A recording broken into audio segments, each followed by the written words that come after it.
उजागरा श्रीमान योगी मुशाफिरा कर्तृत्वाचा देदीप्यमान तारा युवा रत्न सोलापूर जिल्ह्याचे लाडके युवा नेतृत्व तरुणांच्या गळ्यातील पाईप आमचे नेते माननीय श्री प्रणव मानक परिचारक यांना वाढदिवसाच्या हार्दिक हार्दिक शुभेच्छा।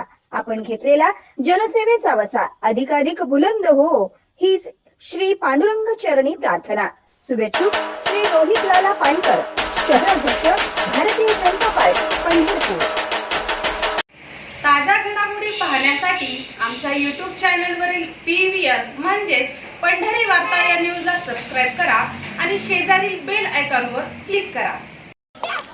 प्रतिवर्षी पंढरपूर तालुक्यातील नारायण चिंचोली येथे सूर्यनारायण देव यात्रा महोत्सव पौष महिन्यात मोठ्या उत्साहाने संपन्न होतो। नारायण चिंचोली येथे जवळपास 1100 वर्षापूर्वीचे पुरातन हेमाडपंथी बांधणीचे श्री सूर्यनारायण देवाचे मंदिर असून पौष महिन्याच्या प्रत्येक रविवारी या ठिकाणी श्री सूर्यनारायणाच्या दर्शनासाठी मोठ्या संख्येने भाविक दाखल होत असल्याचं दिसून येतात। तर पौष महिन्यातील तिसऱ्या रविवारी सूर्यनारायण देवाची यात्रा भरते। या यात्रेस अगदी देशभरातून भाविक नारायण चिंचोली येथे येत असल्याचं दिसून येतं। नारायण चिंचोली ग्रामस्थ ग्रामपंचायत सूर्यनारायण देव मंदिर ट्रस्ट तसेच नारायण चिंचोलीतील विविध संस्था संघटनांचे पदाधिकारी कार्यकर्ते मोठ्या उत्साहाने भाविकांच्या स्वागतासाठी सज्ज झालेले असतात व भाविकांना सुविधा देण्यासाठी तयारीही पूर्ण केली जाते। आज पौष महिन्यातील दुसऱ्या रविवारी सूर्यनारायण देवास विधान परिषदेचे माजी आमदार कर्मयोगी सुधाकर पंत परिचारक, पांडुरंग सहकारी साखर कारखान्याचे चेअरमन प्रशांतराव परिचारक यांच्या हस्ते सूर्यनारायण देवाची विधिवत महापूजा करण्यात आली। माजी आमदार प्रशांत परिचारक हे महापूजेसाठी नारायण चिंचोलीत दाखल होताच त्यांचे ग्रामस्थांच्या वतीनं मोठ्या उत्साहात स्वागत करण्यात आलं। श्री सूर्यनारायण देवाचे पुजारी श्री गणेश आवताडे यांनी विधी व पूजा विधी सांगत माजी आमदार प्रशांतराव परिचारक यांच्या हस्ते सूर्यनारायण देवास अर्घ्य देण्यात आलं। त्यानंतर माजी आमदार प्रशांतराव परिचारक यांच्या हस्ते मोठ्या भक्ती भावानं श्री सूर्यनारायण देवाची महापूजा व महाआरती करण्यात आली।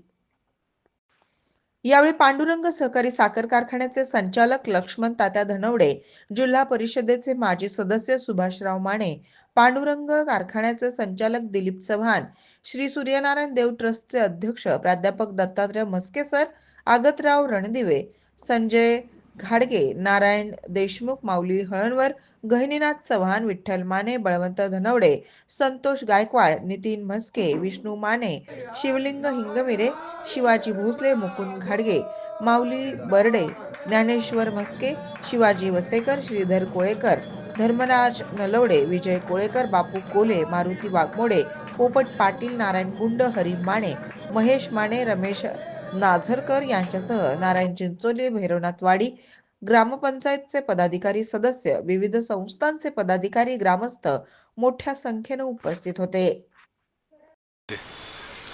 सूर्यनारायण देवस्थान समितीच्या वतीनं पौष महिन्यामध्ये एक महिनाभर जवळजवळ हा उत्सव सूर्यनारायण देवाचा चालू असतो।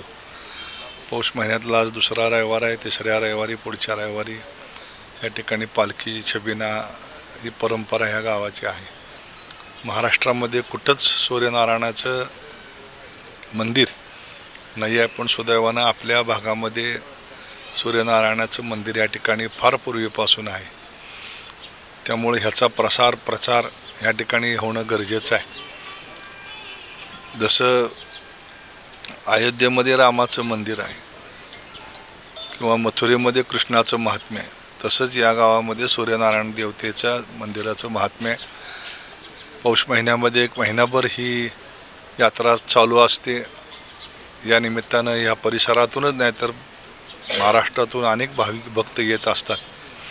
चांगल्या प्रकारच्या सुविधा यात्रा समितीच्या वतीनं, ग्रामपंचायतीच्या वतीनं ह्या ठिकाणी तयार केलेल्या आहेत। स्वर्गीय मोठ्या मालकांची अतिशय श्रद्धा या मंदिरावरती होती, त्यामुळं ह्या परिसराचा जेवढा अधिकचा चांगला विकास या ठिकाणी व्हावा अशा त्यांची भावना होती। त्यामुळं महाराष्ट्र शासनाच्या वतीनं तीर्थक्षेत्र विकासाच्या कार्यक्रमाअंतर्गत इथं सेवा सुविधा देण्याचं नियोजन सुरू आहे। मोठ्या मालकांनी त्यावेळेस सुरुवात केली, ती परंपरा आजही चालू आहे।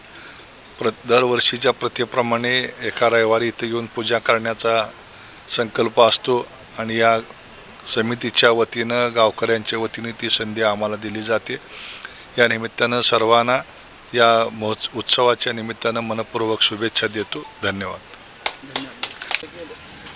आज तीर्थक्षेत्र सूर्यनारायण मंदिर नारायण चिंचोली या ठिकाणी पंढरपूर तालुक्यातील सूर्यनारायणाच्या पदस्पर्शानं पावन झालेलं हे नारायण चिंचोली गाव आणि महाराष्ट्रातील एकमेव असणारं सूर्यनारायणाचं मंदिर. या सूर्यनारायणाची यात्रा एक महिनाभर पौष महिन्यामध्ये असते. आज दुसरा रविवार आणि या ठिकाणी दुसऱ्या रविवार असताना यात्रेची सुरुवात झालेली आहे. येणाऱ्या 4 जानेवारी रोजी सूर्यनारायण देवाचा पालखी महोत्सव आणि महाप्रसाद, कीर्तन, भजन, भारूड इत्यादी कार्यक्रमाचं आयोजन सूर्यनारायण देवस्थान ट्रस्ट नारायण चिंचोली, ग्रामपंचायत नारायण चिंचोली आणि ग्रामस्थ नारायण चिंचोली यांच्या वतीने या ठिकाणी करण्यात आलेलं आहे. हे करत असताना महाराष्ट्रातील एकमेव सूर्यनारायणाचं मंदिर आणि महाराष्ट्राच्या देशाच्या कानाकोपऱ्यातून येणारे भाविक यांची सोय या ठिकाणी देवस्थान असेल, ग्रामपंचायत असेल, ग्रामस्थ तरुण मंडळीच्या वतीनं करण्यात आलेली आहे. मी आपल्या माध्यमातून विनंती करतो आहे की या महिनाभर चालणाऱ्या यात्रा महोत्सवाचा लाभ महाराष्ट्रातील भाविकांनी घ्यावा अशी तुम्हाला विनंती करतो आणि सर्वांना नवीन वर्षाच्या शुभेच्छा देऊन थांबतो. जय हिंद, जय महाराष्ट्र. प्राचीन शाळीग्रामकृत पाषाणामध्ये असणारी ही सूर्यनारायणाची मूर्ती आहे. चतुर्भुज अशी मूर्ती. शिवाय शेजारी उषा प्रत्येशा म्हणजे लक्ष्मी आणि पद्मावती आहे. हातामध्ये शंख, चक्र, गदा, दंडावरती पद्म कोरलेलं असून प्रभावळीवरती विष्णूने धारण केलेले, विष्णूने घेतलेले दशावतार आहेत. मूर्ती स्वयंभू असून ही पूर्वाभिमुख आहे. सूर्याची पहिली सूर्यकिरणे मूर्तीवरती पडतात. विशेष करून पौष शुद्ध प्रतिपदा ते माघ शुद्ध सप्तमी या दरम्यान सूर्याची पहिली सूर्यकिरणं मूर्तीवरती पडतात. विशेष करून मकर संक्रांतीच्या दिवशी पहिले सूर्यकिरण चेहऱ्यावरती पडते आणि रथसप्तमीच्या वेळेस ते पायावरती पडते. किरणोत्सव पाहण्यासारखे असते.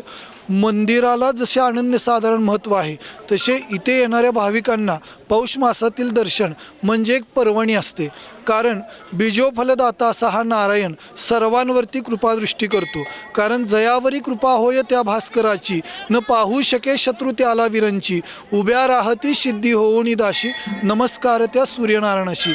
या युक्तीप्रमाणे ज्याच्यावरती सूर्यनारायणाची कृपादृष्टी पडते त्याच्या जीवनामध्ये अनन्यसाधारण बदल होतात. त्याच्या जीवनामध्ये जे काही प्रश्न असतील ते नाहीसे होतात आणि अपत्य प्राप्तीच्या कुटुंबांना अपत्य मिळते, धनाधिकांना धन मिळते अशी इथली एक आख्यायिका असे. शिवाय सूर्य हा आयु, आरोग्य आणि बलदाता आहे, बुद्धिदाता आहे. म्हणून जो सूर्य उपासक सूर्योदयाला विशेष करून पौष मासातील रविवारच्या दिवशी दर्शन घेतो त्याच्या जीवनामध्ये एक आमूलाग्र बदल होतात. धर्मशास्त्रानुसार शनीची जर साडेसती असेल, शनी जर अंतर्महादशेमध्ये असेल किंवा इतर कोणत्याही ग्रहाची अनिष्ट दशा चालू असेल तर निमित्त मात्र दर्शनाने सूर्यनारायणाच्या ती दशा, ती साडेसती किंवा अन्य ग्रहाचे दोष नाहीसे होते व त्याच्या जीवनामधील अमंगल आणि अनिष्ट टळते. म्हणून पौष मासामध्ये सूर्योदयाला आणि विशेष करून सूर्योदयाच्या वेळेस जो भाविक मनपूर्वक श्रद्धायुक्त अंतकरणानं सूर्यनारायणाचं दर्शन घेतो त्याच्या जीवनामध्ये आमूलाग्र असे बदल होतात आणि त्याचं जीवन आनंदी, सुखमय आणि भाग्यशाली असे निर्माण होते. म्हणून आवर्जून आपण सूर्यनारायणाच्या दर्शनाचा लाभ घ्या आणि आपल्या जीवनामध्ये कृतकृत्य असे बदल करून घ्या. बोला सूर्यनारायण भगवान की जय. नारायण भगवान की जय. वासुदेव हरी हरी, पांडुरंग हरी हरी, नारायण व्यंकटरमणा गोविंदा. आपल्या मी दत्तात्रय औदंबर मस्के, सूर्यनारायण देव ट्रस्टचा अध्यक्ष या नात्यानं या पंढरपूर तालुक्यातील आणि महाराष्ट्रातील सर्व भाविकांना विनंती करतो आहे की सूर्यनारायणाच्या पदस्पर्शानं पावन झालेल्या आमच्या नारायण चिंचोली नगरीमध्ये सालाबादप्रमाणे पौष महिन्यातील महिनाभर चालणाऱ्या या यात्रेला सुरुवात झालेली आहे आणि या यात्रेला यात्रा कमिटीच्या वतीनं अन्नदान असेल, पिण्याच्या पाण्याची सोय असेल, गावातील स्वच्छता असेल आणि भाविकांना सर्व प्रकारच्या सुविधा आम्ही या ठिकाणी देतो आहे. आणि या यात्रेचा मुख्य दिवस म्हणजे 4 जानेवारीला पालखी सोहळा आमच्या गावामधून मोठ्या धूमधडाक्यामध्ये या पालखी सोहळ्याला सुरुवात होते. त्यामध्ये कीर्तन, भजन, भारूड अशा अनेक प्रकारच्या भक्तिभावानं नटलेला हा सोहळा अतिशय चांगल्या पद्धतीनं सर्व गावकऱ्याच्या मदतीनं हा साजरा होत असतो आणि गावामधून या पालखी सोहळ्याला सुरुवात होते. पहाटे 5 वाजता मंदिरामध्ये महाआरती होते आणि महाआरती झाल्यानंतर पालखी सोहळा हा सुरू होतो आणि संपूर्ण गावातून वाजत गाजत हा पालखी सोहळ्याची सुरुवात आणि या ठिकाणी साधारणतः 12 वाजता या ठिकाणी महाआरती नंतर होते आणि नंतर कीर्तनाला सुरुवात होते. भजन, कीर्तन त्याचप्रमाणे भारूड देखील या ठिकाणी मोठ्या प्रमाणात सादर केले जातात. तेव्हा मी भाविकांना विनंती करतो की या सोहळ्यासाठी आपण आवर्जून उपस्थित राहावं आणि सर्वांनी या पौष महिन्यातील सर्व कार्यक्रमाचा लाभ घ्यावा अशी मी विनंती अध्यक्ष या नात्याने करतो. दर्शनासाठी लाखो भाविक येत असतात. ग्रामपंचायतीने काही व्यवस्था केली असते? ग्रामपंचायतीच्या वतीनं पिण्याच्या पाण्याची सोय असेल, त्याचप्रमाणे गावामधील स्वच्छता असेल, पार्किंगची सोय असेल, जेणेकरून भाविकांना ज्या ज्या अडचणी येतात त्या अडचणी आम्ही सोडवण्याचा प्रयत्न या ठिकाणी करतो आहे.